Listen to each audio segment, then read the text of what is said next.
Selamat datang kembali di Laskar Film Channel, tempatnya alur cerita film. Berbeda dengan sebelumnya, kali ini saya akan menceritakan sebuah film aksi, bertema sniper. Mereka adalah bagian dari militer, yang memiliki keahlian menembak dari jauh. Tidak membabi buta seperti pasukan garis depan, mereka ahli dalam bersembunyi, dan melenyapkan targetnya hanya dalam hitungan detik. Saat ini Bob Lee bertugas bersama temannya, untuk mengawal rombongan pasukan di daerah konflik. Temannya itu adalah navigatornya, yang selalu membicarakan pacarnya selama bertugas. Namun mereka berdua tetap bisa fokus pada misinya, karena sudah terlatih. Markasnya memberitahu, bahwa rombongannya akan segera melintas. Sialnya terlihat beberapa musuh akan menghadang, sehingga disinilah waktunya bagi Bob untuk beraksi. Dengan mempertimbangkan jarak, arah angin, bahkan kecepatan mobilnya, Bob selalu mendapatkan arahan yang pasti. Tanpa ragu dia langsung melenyapkan targetnya, beserta sopirnya untuk membuat mobil itu terguling. Tentu pasukan yang melintas merasa aman, berkat pengawalan dari mereka. Namun tugasnya belum selesai, karena rombongan itu dikejar beberapa mobil musuh dari belakang. Bob langsung menyingkirkan mereka satu persatu, tanpa membuat kesalahan sedikit pun.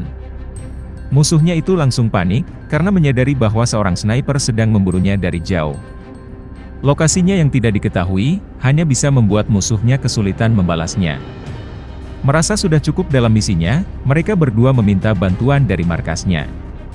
Tetapi pemimpinnya itu malah memutus kontaknya, daripada menerjunkan bantuan yang kemungkinan malah menimbulkan korban.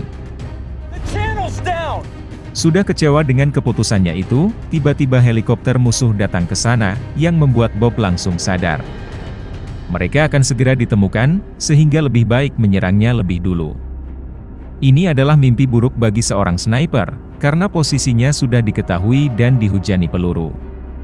Akhirnya teman dari Bob tertembak, dan tidak bisa diselamatkan. Tidak ingin berakhir seperti ini, Bob akhirnya mengeluarkan sniper khususnya, untuk bisa menjatuhkan helikopter itu. Walaupun awalnya gagal karena helikopter itu sangat lincah, Bob akhirnya bisa menembak baling-balingnya, sehingga kehilangan kendali. Setelah tugasnya itu, Bob memutuskan pensiun dari militer, dan hidup menyendiri di atas bukit yang sunyi. Dia hanya ditemani anjing setianya, ketika menjalani hari-harinya. Baginya ini lebih baik, daripada harus hidup bersama instansi yang sudah mengkhianatinya. Di tempat yang jauh, Kolonel Johnson tertarik dengan rekam jejak dari Bob, dan ingin menemuinya. Dia pun bersama anak buahnya langsung menuju ke sana, karena urusan yang ingin dibicarakan sangatlah penting. Tentu mendengar seseorang datang ke tempatnya, Bob sudah curiga. Dia langsung menolaknya, sebelum Kolonel Johnson mengutarakan permintaannya. Apalagi anak buahnya yang bernama Jack terlihat tidak sopan, hal itu semakin memperkuat keputusannya. Walaupun ditolak, Kolonel Johnson sadar, bahwa di dalam diri Bob masih tersimpan rasa patriotisme, untuk membela negaranya. Hal yang ingin dibicarakan berhubungan dengan itu, sehingga Bob mengizinkannya untuk membahas di dalam. Kolonel Johnson mendapatkan info, jika Presiden akan dibunuh ketika menghadiri pertemuan publik, di salah satu dari 3 tempat yang akan dikunjunginya. Pihak keamanan hanya berjaga di radius 1 km, sehingga kemungkinan pelakunya adalah sniper. Kolonel meminta pada Bob, agar dia menganalisis cara pikir dari musuhnya itu, sehingga bisa mencegahnya. We need you to do this. Karena masih menjaga jarak, saat ini Bob belum bisa menjawabnya. Dia bahkan diam-diam memotret plat nomor dari mobil kolonel itu, untuk berjaga-jaga. Namun Kolonel sangat yakin, Bob akan menerima tawarannya. Karena meskipun sudah pensiun, jiwa prajuritnya akan terus tertanam, dan tidak akan pernah hilang. Kembali ke tempat Bob, dia yang masih ragu, mencoba untuk menembakkan sebuah kaleng di jarak 1,6 km. Menyadari bisa melakukannya, Bob semakin yakin, bahwa akan ada sniper lain yang juga sepertinya. Sebelum pergi menjalankan misi barunya, Bob terbiasa menukar lencana senjata andalannya, agar tidak disalahgunakan. Langsung saja dia pergi ke tempat pertamanya, yaitu di Washington. Dengan banyaknya orang yang mengawasi, apalagi CCTV ada di mana-mana, kemungkinan besar tempat eksekusinya tidak di sini. Di tempat kedua yaitu di Baltimore, tempat itu sangat terbuka dan cocok, namun angin yang terlalu kencang akan menyulitkan pelakunya.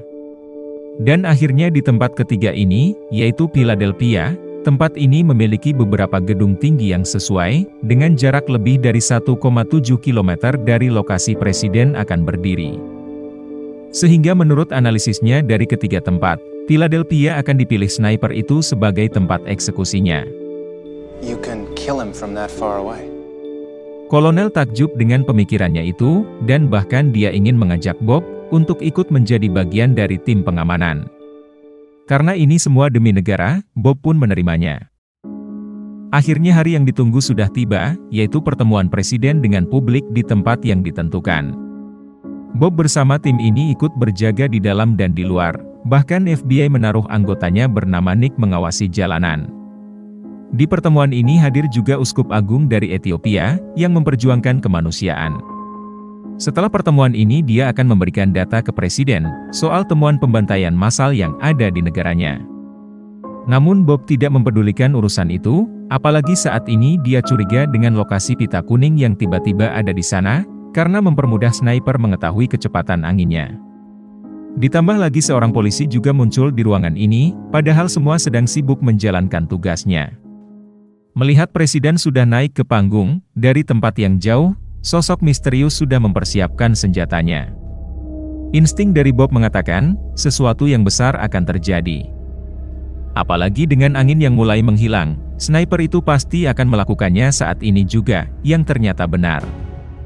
Tiba-tiba Bob juga ditembak oleh polisi sebelumnya, yang untungnya bisa melarikan diri dengan melompat.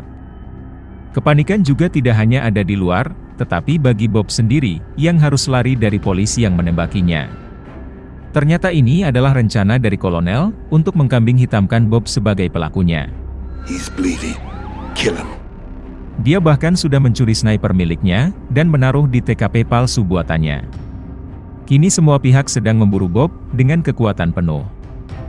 Bob yang menahan rasa sakit karena tertembak, saat ini berpapasan dengan Nick yang tidak siap.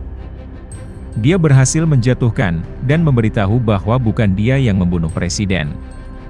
Setelah itu dia meninggalkan Nick terborgol, dan mengambil mobilnya. Berita itu langsung menyebar dengan cepat, sehingga semua langsung mencari mobil yang baru saja dia curi. Jika helikopter sudah menemukannya, dirinya akan tamat. Melihat tempat cuci mobil, Bob berniat bersembunyi di sana sementara waktu. Kesempatan pendek itu dimanfaatkannya, untuk menghentikan pendarahan, dengan obat-obatan yang ada di dalam mobil. Saat ini dia harus bertahan, bagaimanapun caranya. Dengan menjadi musuh satu negara, harapannya untuk bisa melarikan diri sangatlah kecil. Karena dimanapun Bob berada, polisi selalu muncul untuk mengejarnya. Menyadari dirinya sudah terkepung, Bob harus melakukan sesuatu. Daripada harus tertangkap begitu saja, lebih baik dia membawa mobil ini, untuk terjun ke laut bersamanya. Selama beberapa menit polisi mencari ke dalam, dan hanya menemukan mobilnya. Ternyata Bob masih hidup, bahkan berhasil kembali ke daratan. Dia harus terus bergerak, sebelum polisi menemukan jejaknya. Beruntung Bob menemukan sebuah mobil, dan pergi tanpa disadari semuanya. Kejadian ini menjadi pukulan telak bagi pihak keamanan, terutama FBI. Semua bermula dari mobil anggotanya yaitu Nick, yang dirampas dengan mudah. Atasannya merasa malu, dan memberinya teguran. Namun di pikiran Nick, dia masih terngiang perkataan dari Bob sebelumnya. Why did you say he didn't shoot the president? Merupakan hal aneh bagi seorang yang terbukti membunuh, tapi masih menyangkalnya. Beberapa jam kemudian ketika hari sudah malam, Bob harus membeli beberapa bahan untuk meredakan rasa sakitnya. Dengan mematikan listrik di sana, penjual itu tidak akan menyadari bahwa yang baru saja datang, adalah buronan yang sedang dicari satu negara. Berbekal bahan seadanya, Bob membuat alat infusnya sendiri. Setidaknya saat ini dia memperoleh energi, agar bisa terjaga sepanjang malam. Saat ini dia harus pergi ke suatu tempat, untuk bertemu satu-satunya orang yang mungkin mempercayainya. Di lain tempat, Nick yang saat ini dipindah tugaskan mendapatkan info, soal sosok seperti Bob yang baru saja membeli beberapa bahan dari tokonya. Nick langsung menganalisis, menyadari bahwa bahan sederhana itu untuk meredakan rasa sakit untuk sementara waktu. Tetapi atasannya yang terlanjur tidak percaya, malah mengacuhkannya. Sampai malam Nick masih berpikir, bahkan mulai melihat kembali kejadian gempar itu, yang ternyata korban yang meninggal bukanlah presiden, tetapi uskup agung Ethiopia.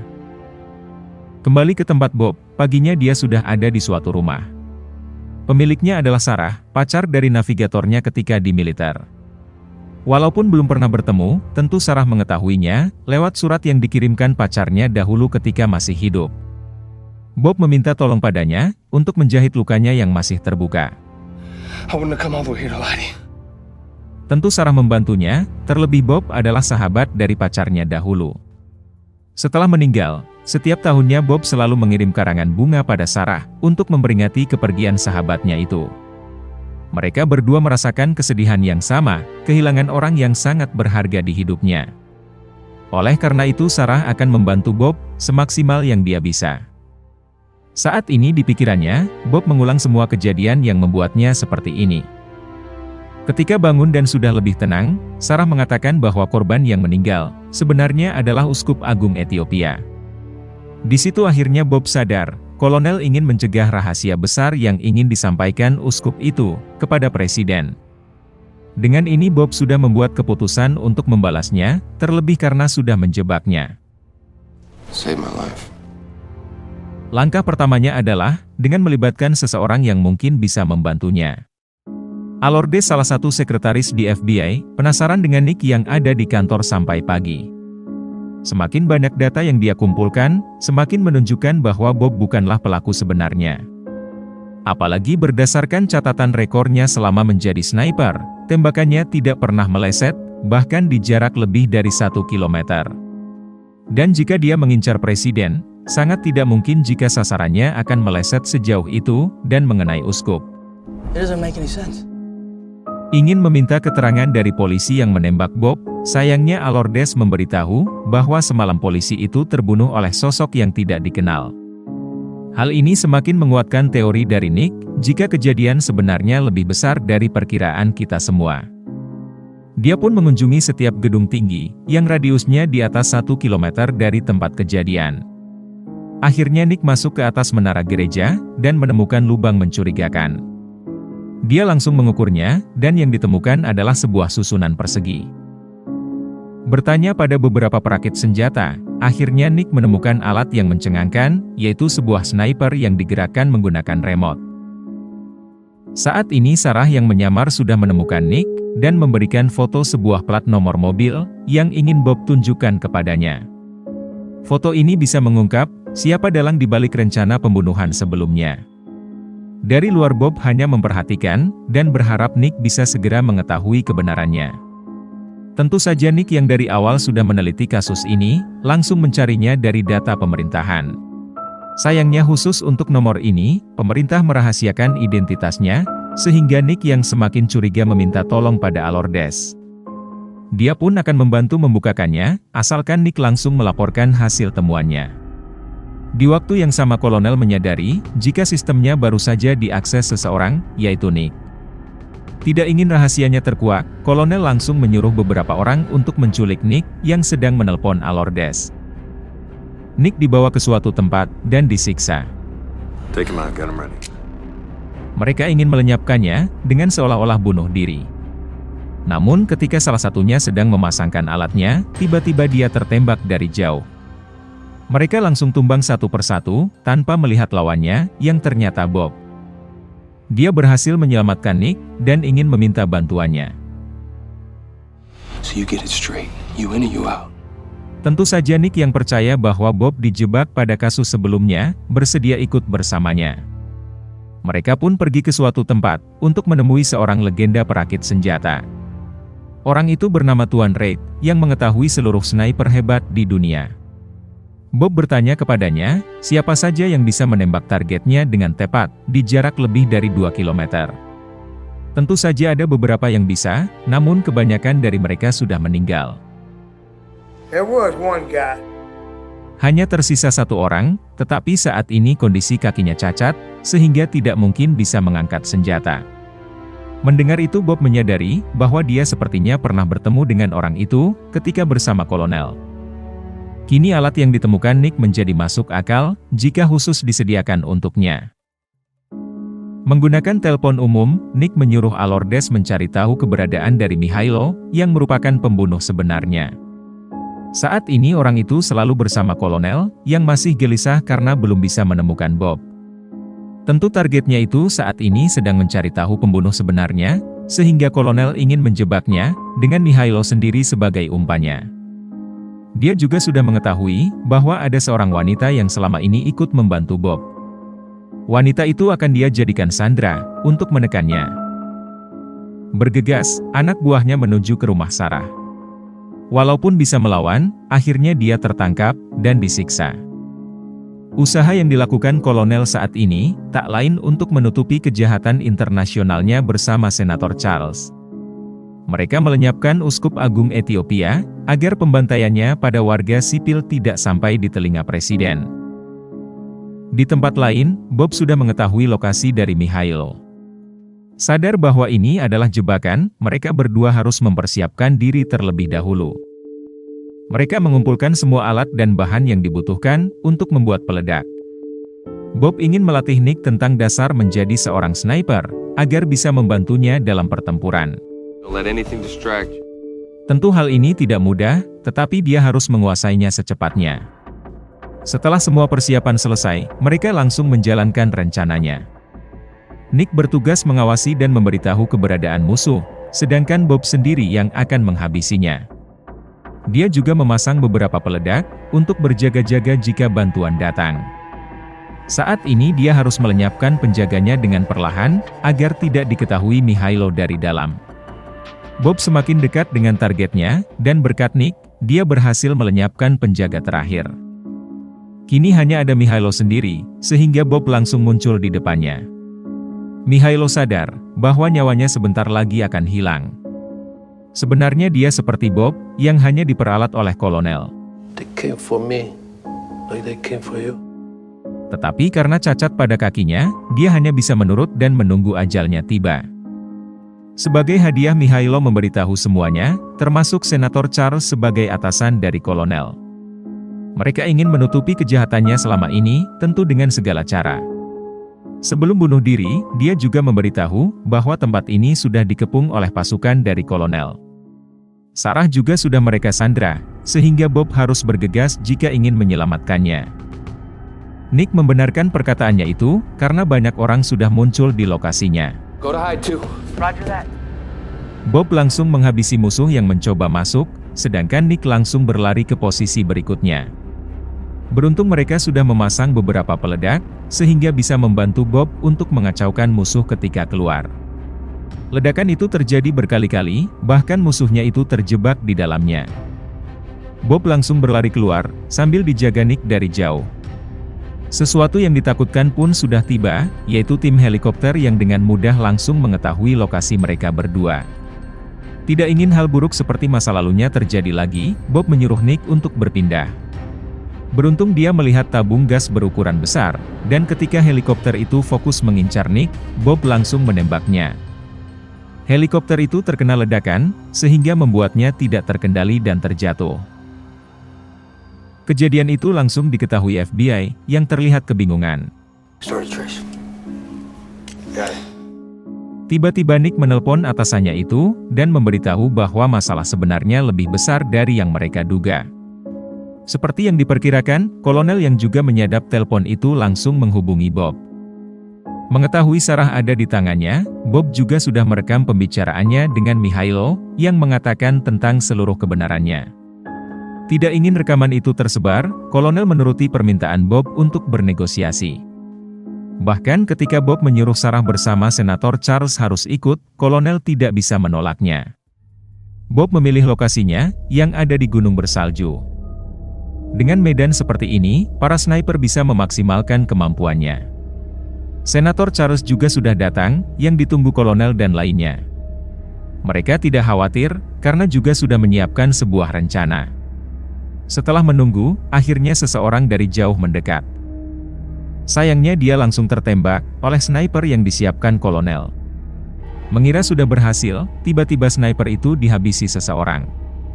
Bahkan orang yang tadi tertembak, bisa bangkit lagi dan mendekat.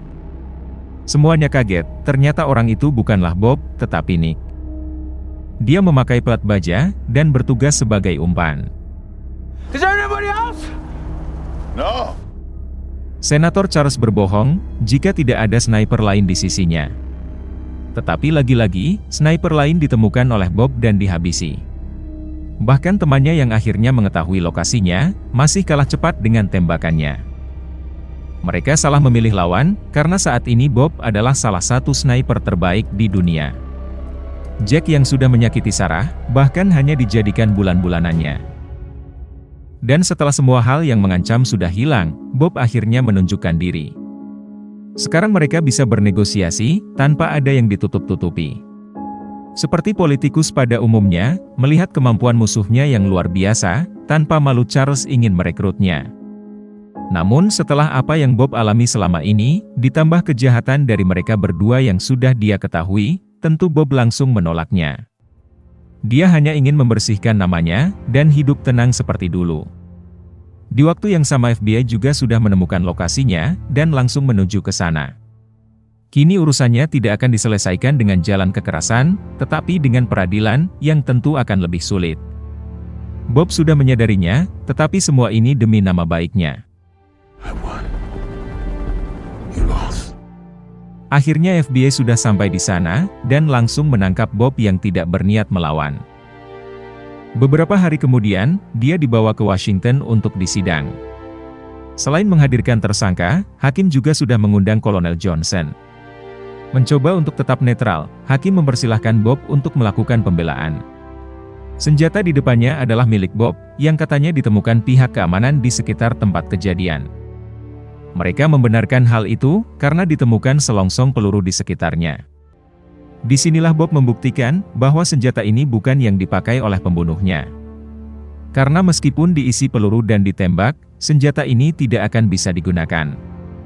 Sebelum pergi Bob selalu menukar lencana tembakannya, agar tidak dipakai orang lain. Oleh karena itu, sangat tidak mungkin dia menjadi pelakunya, ditambah kesaksian dari banyak orang yang ternyata sudah direkayasa.